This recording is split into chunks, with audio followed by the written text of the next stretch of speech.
Hi and welcome to AXSChat. We're really delighted today that we're joined by Laurie Golden. Laurie is the Ability Strategist for Ernst & Young. Laurie, delighted to have you with us. Can you tell us a little bit more about what an Ability Strategist is and what it is you do for Ernst & Young?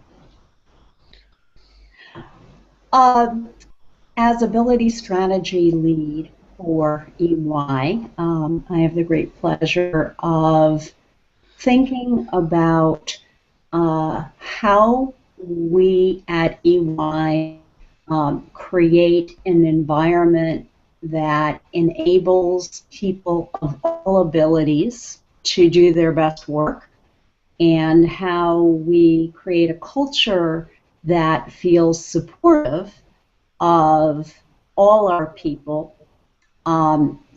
with what we refer to as diverse abilities.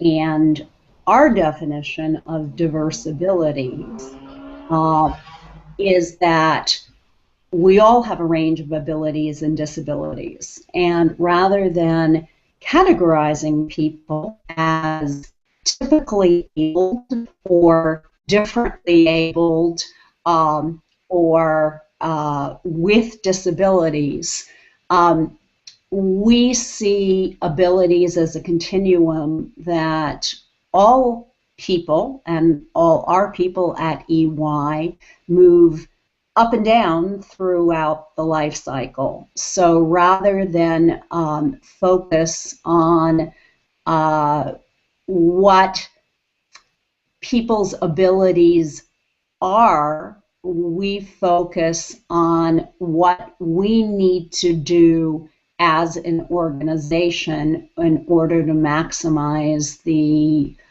talents and the skills and the personal attributes that allow our people to create real value for our clients and value for the firm. So the focus is on what we need to do as an organization to optimize our talent, rather than focusing on accommodating what is often perceived as a disability or as an impairment. In terms of what that means day to day for my job, I lead efforts around educating our people on abilities-related issues, developing tools and resources and communications and awareness efforts to have our people be more familiar and more comfortable, so we can create a more organically, if you will, respectful environment, collaborating with different groups in the firm to advance accessibility and our tools and our technologies and our resources and our communications, and also our business processes. So looking at how we operate day to day and taking apart some of the core ways in which we interact, and finding how those might differentially impact people working with differing abilities, and making sure we do things as inclusively as possible. So I know that sounds really amorphous, but a really concrete example is taking a look at volunteer activities, and taking apart what kinds of activities we volunteer for, how we choose them, how we go about doing them, and making sure that what we do is comfortable, and really feels meaningful and purposeful for people working with a full range of abilities. And we try to take a holistic view, and not just look at abilities as a separate area, but look at kind of all the dimensions of diversity and inclusiveness. So when we put together guidance, for example, a few years ago on how we choose volunteer activities and select venues and so forth, we built in not only Americans with Disabilities Act and facilities kinds of concerns that are really obvious and would impact people with disabilities, but we took a step back and we looked at how we select venues from the standpoint of people who might have, say, religious concerns about being in venues where there's alcohol consumed, or might have health concerns about certain kinds of environments, or might about how genders interact in various kinds of environments. So we try to approach things as holistically as possible, with abilities only being kind of one of a full spectrum of considerations we want to take into play, so that abilities as is approached in the context of how we're inclusive in the firm at large. I also serve as a consultant to our various, what we call people resource networks, what some organizations called employee resource groups. And we have not one, but actually 3 of those in what we call the abilities space. We have AXSChat, which focuses on how we create an inclusive environment within EY. So it focuses on workplace issues and systemic change. And then we have a network for people who act as caregivers for EY, people who care for adults with disabilities, adult children or elders or other family members. And then we have a network for parents of school-aged children with disabilities.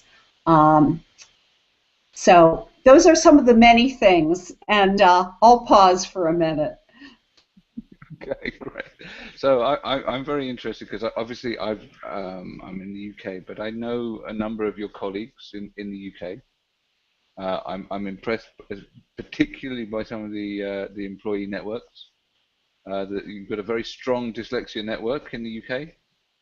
It's run by a great guy, John Lavelle, and John's a fantastic speaker too. And you've got really interesting people and high-level exec support, and I think that's really important that that you have that, and that the execs are quite prepared to come and speak about their own abilities and their own challenges. So I've been to some really interesting events run by EY in the UK where we've had senior people talking about their issues with stammering, talking about dyslexia, talking about all kinds of different diverse issues within the workplace, and how their experiences have taught them to look at things differently, and why they got involved with the work that you're doing, and also working with colleagues who've, I think, now left on some stuff with the Business Disability Forum, also around the sort of technology task force, which I know you've mentioned when I've read interviews with you. So I know Deborah's got a question, so I'm going to be quiet and hand over to Deborah. Thank you, Neil. And Lori, I apologize. I have a little bit of, as Virginia bursts into greenery, I'm having a little bit of fun sinus things going on here. So, but I've had the pleasure to know Lori for a long time. I consider Lori a good friend of mine, and so I know some of these answers that I'm going to ask you, Lori. But I think it's important for people to understand, why would an organization as large and as well known as Ernst & Young care about including people with all abilities in your workforce? Well, that's pretty simple, Deborah. We need the best talent. in whatever form that talent is packaged. We can't afford to leave any value on the table. So we very aggressively seek the best people we can find, and then we view our task as an organization to figure out how we advance a culture and how we build an environment to allow those terrifically talented people to do the best possible work to create the most value for the firm and the most career value for themselves. When we hire folks, we're in essence placing a bet. And that bet is not that they can do a job and that they can do a job well. That's not enough. We're betting that they can be superstars and they can grow and rise within our organization and create more and more value for us and for our clients and for themselves over time. So it only makes sense that we do everything we can to enable them to do that, to do their best work, and then to grow in their career so they can do even more. Lori, another thing that I was always impressed with and maybe a little bit skeptical when I first met you. I think we've known each other 10, 12 years.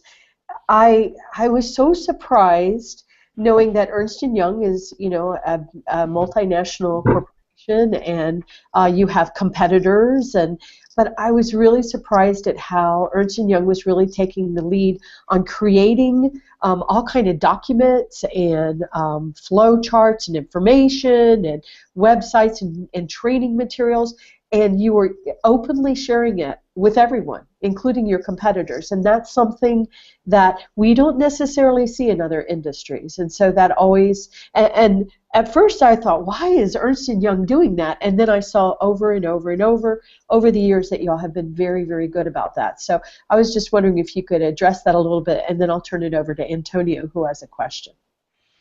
Thanks, Deborah. Our corporate purpose is building a better working world. So our goal is not just doing the best we can do internally, but we, by the way, feel we will attract the best talent when we have a larger vision.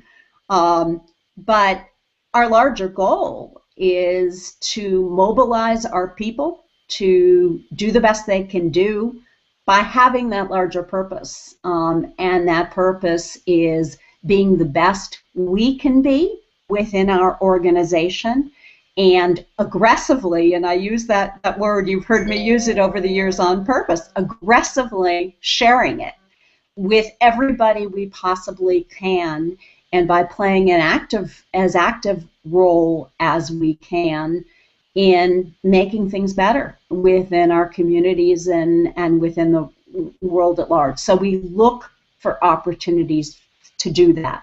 What I'll also say that recently, and it's just something I've been thinking about over the last couple of weeks, I think that we've entered a new phase, those of us who have been in this space for a while, where we started out by looking at including people with disabilities, and those were the terms and the frame of reference we used.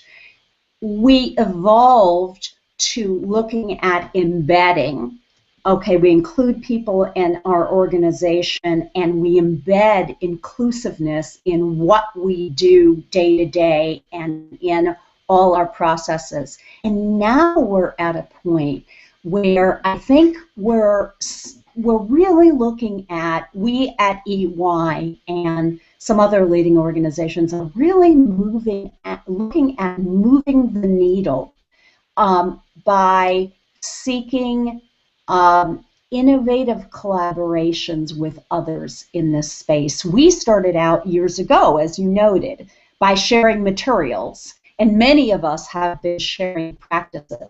But we're now at a point, and I'm really excited about this, where when we come up with a program or idea, we're not doing it ourselves. We're doing it and we're seeking collaborators among other employers and in some cases among competitors. A great example is about 2 years ago, we worked together with another large company, with a large financial services company, to form a financial services roundtable in New York of financial services leaders who are very active in the disability space. And we've been meeting together about every 3 months for a year and a half, 2 years, not only to share practices and information, but this year we linked with the New York City Mayor's office to develop an event where we brought in college students with disabilities for what we call career readiness workshops. So this wasn't a straight recruiting play. We were just looking to hire students. We were investing in creating a pipeline of students who are better equipped for our positions in financial services by readying them for careers, helping them develop skills in building their social networks, building their personal brands,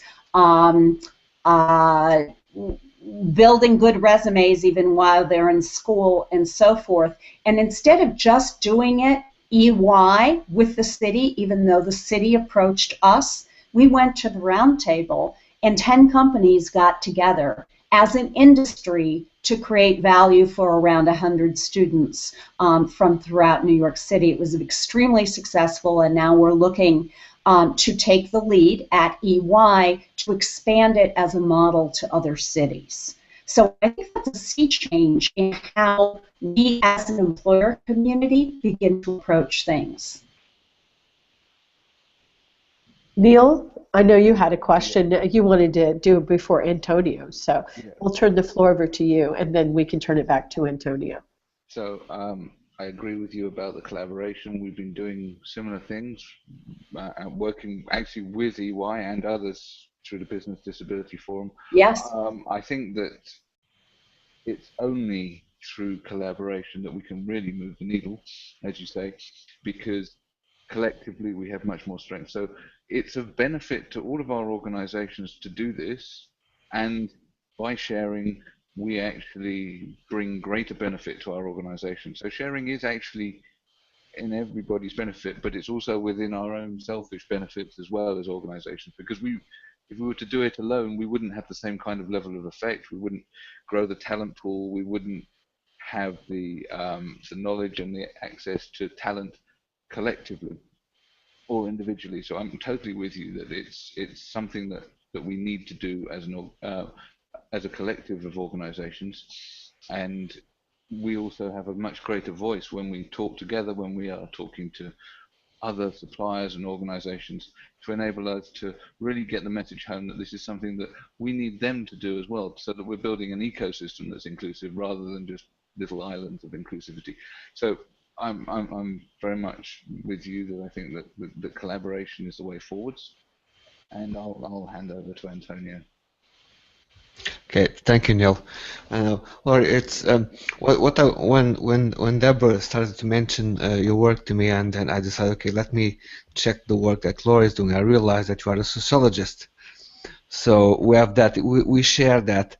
So it's interesting to have someone with a background in sociology managing this area in the company. So it's in fairness, there's not that many of us out there working, because sometimes we see people with different backgrounds in this area, so it's really interesting to see that.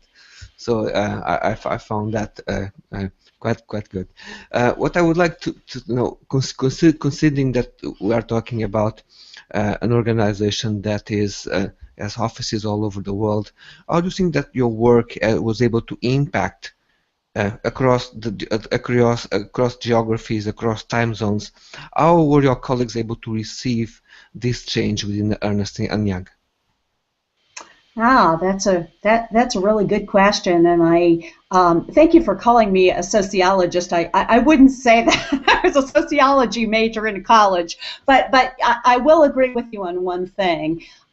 It does shape your mindset and your perspective, and I do like you tend to look at things in terms of systems and how they operate, and in terms of global. At EY, we're in the process of globalizing our efforts.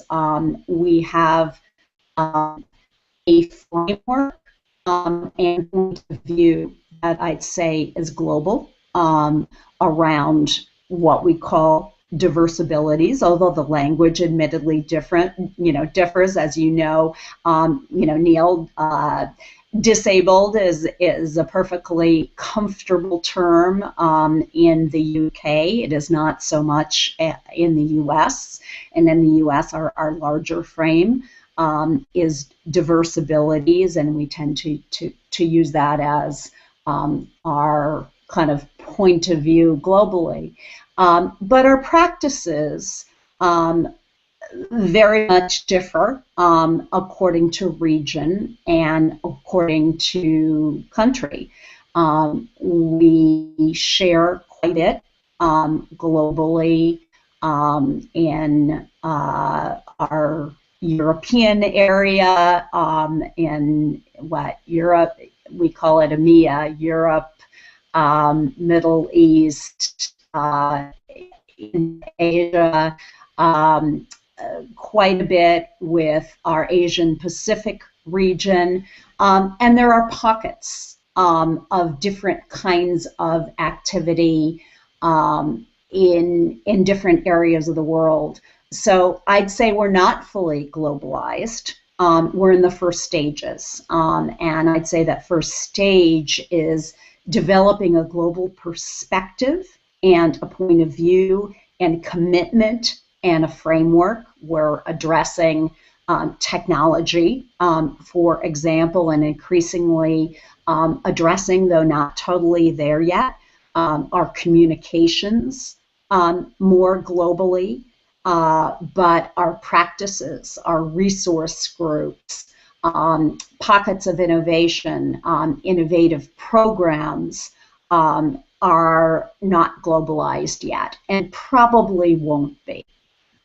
So our thinking to some degree, our practice sharing is global, practices themselves and the on-the-ground efforts are still regional and localized.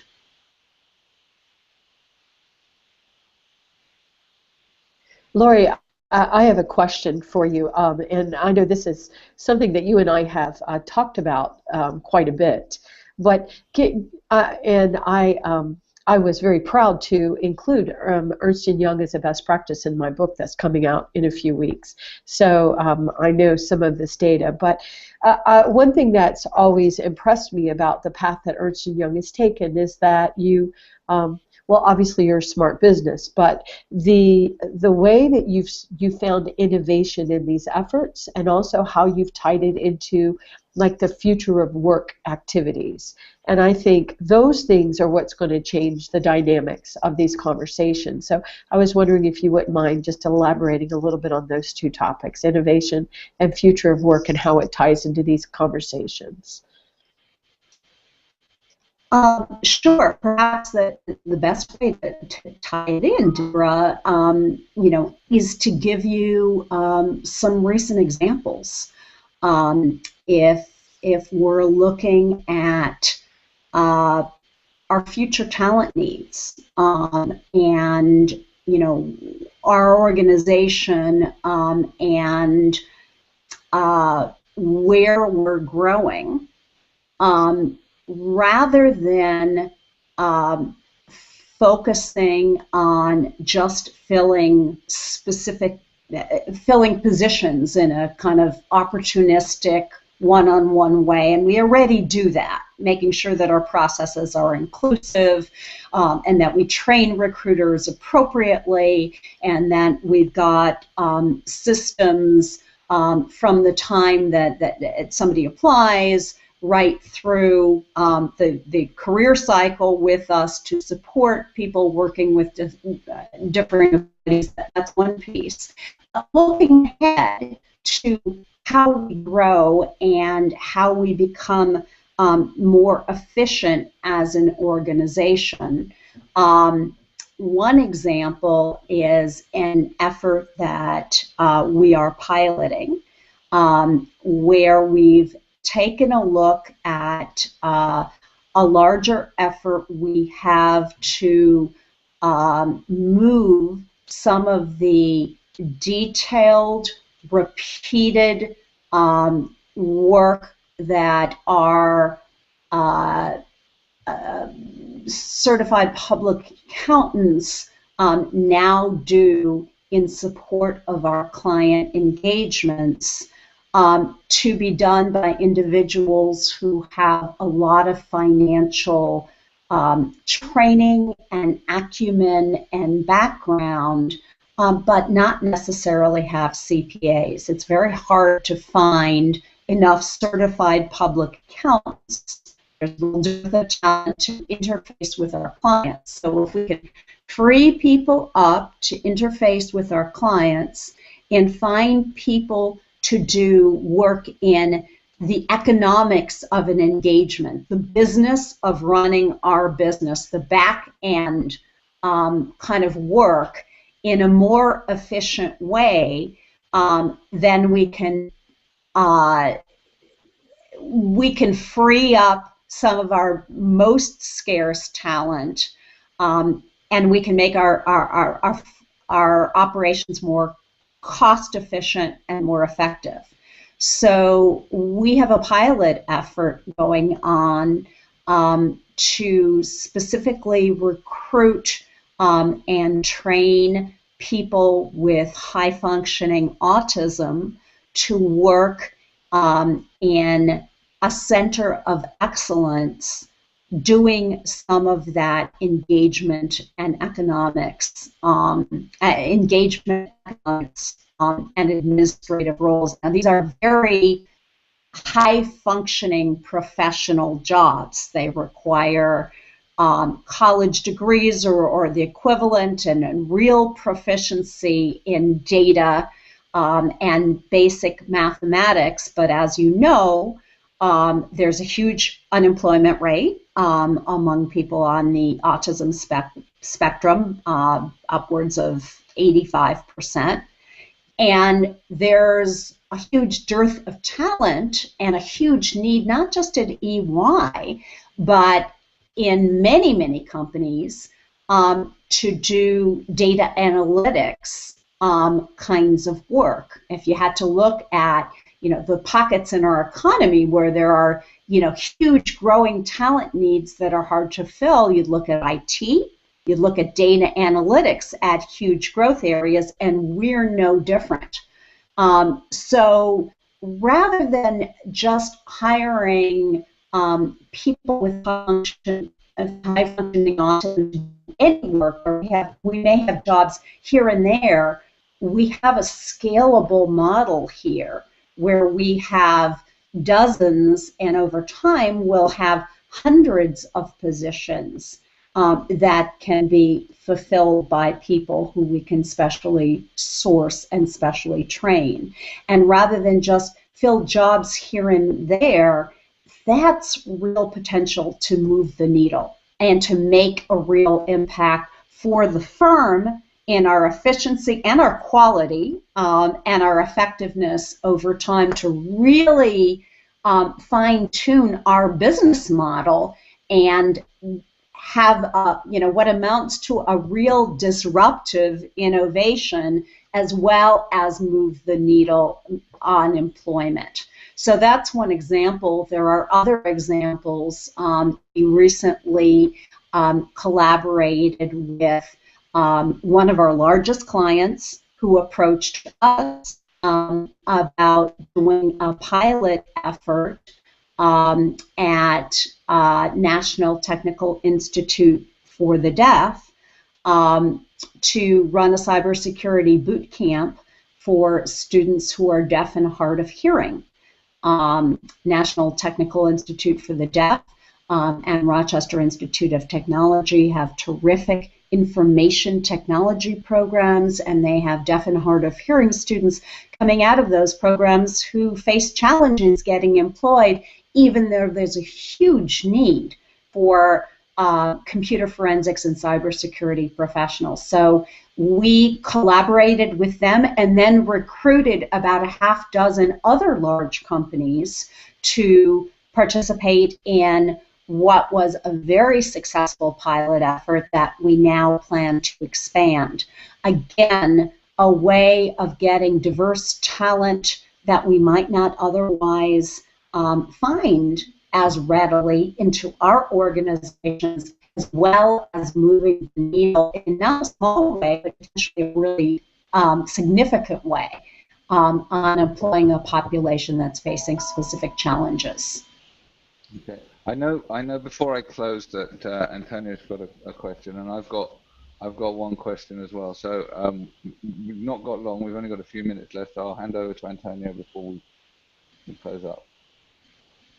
Antonio? Okay, thank you, Neil. You were mentioning about training recruiters. This is a topic that we have debated on in AXSChat with other guests.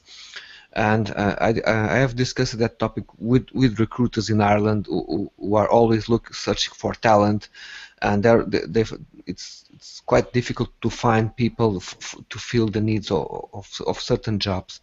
And when we have these conversations, I realize that sometimes the topics that we're talking here today about hiring people and having accessible processes is something that they don't really quite understand yet.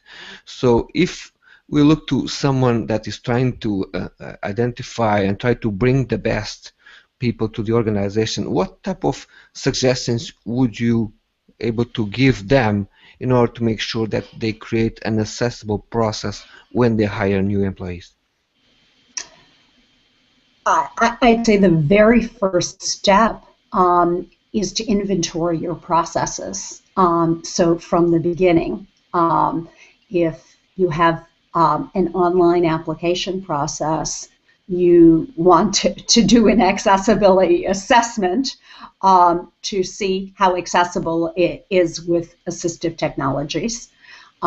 You also want to look at kind of each step in your recruitment process from that application process, and by the way, you've always got to have a backup, even though you may find through testing that the online application process is accessible. There's always got to be kind of a way out. You've always got to provide a number of mechanisms for individuals who may have some technology issues to troubleshoot. Whether it's a mailbox or a phone system to call in for some troubleshooting assistance. So one is you kind of want to check for baseline accessibility at each stage. Two is you want to have backup systems and several backup systems to give people choice and a variety. And a way to troubleshoot if your kind of primary points of contact aren't working properly. You obviously want to educate your recruiters. And one thing that we find at EY very helpful is not just educating recruiters, not just training them, but giving recruiters real experience interacting with candidates and with people with disabilities.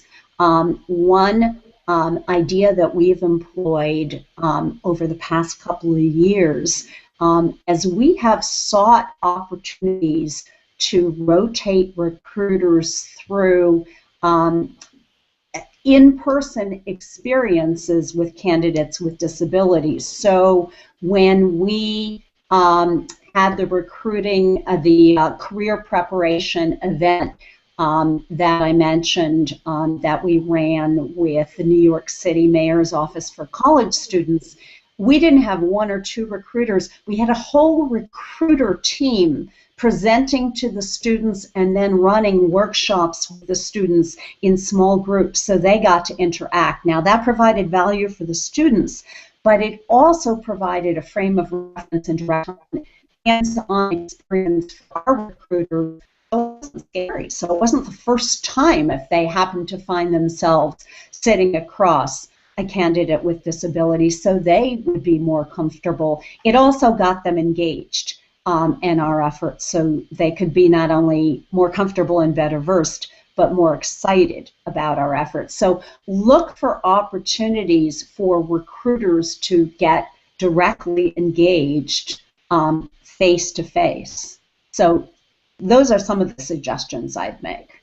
That's good advice. So my final question for you before we close is actually one relating to how can EY move the goalpost forward, and that is, as an accountancy firm, one with all of these experts in number crunching and understanding the business cases and everything else, how can EY help build the business case for inclusion by perhaps looking at something that I was talking to Jim Tobias about, and that is the cost of inaccessibility, because that's something that we haven't covered. We often talk about the benefits that accessibility will bring, but we don't talk about the drag on society that not doing it actually causes. And I think that that's something that maybe EY could help with, given your expertise in the area of working out the economics and putting together the sort of the case studies. Is that something that EY has considered doing?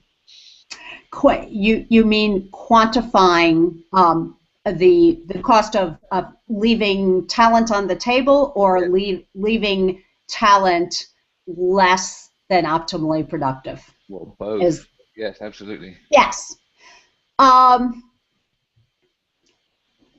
We have in specific instances for our own purposes, absolutely.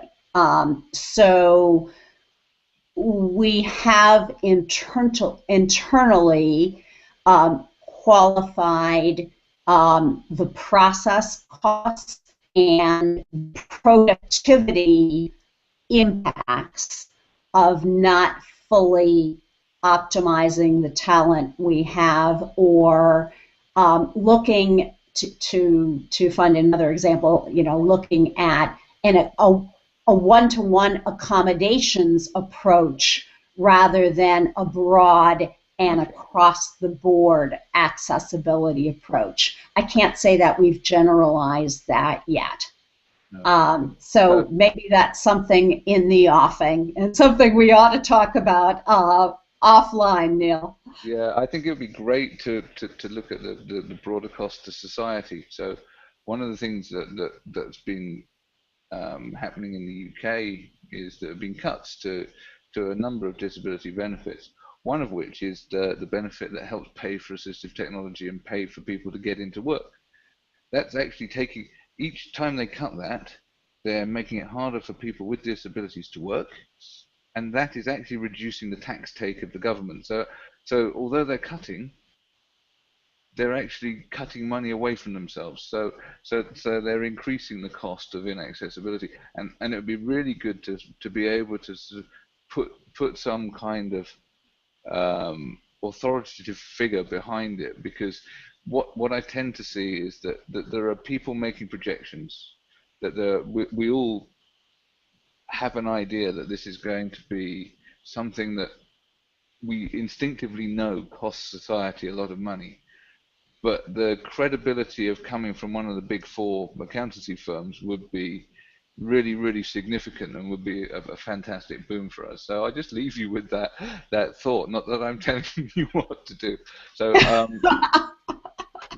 so thank you very much for your time today. It's been great speaking to you. Been way too long coming. We've been looking forward to having EY on for a long time. So thank you once again, and we look forward to the Twitter chat tomorrow night. Thank you. Thank you. Thank Thank you, you, Laura. Laurie.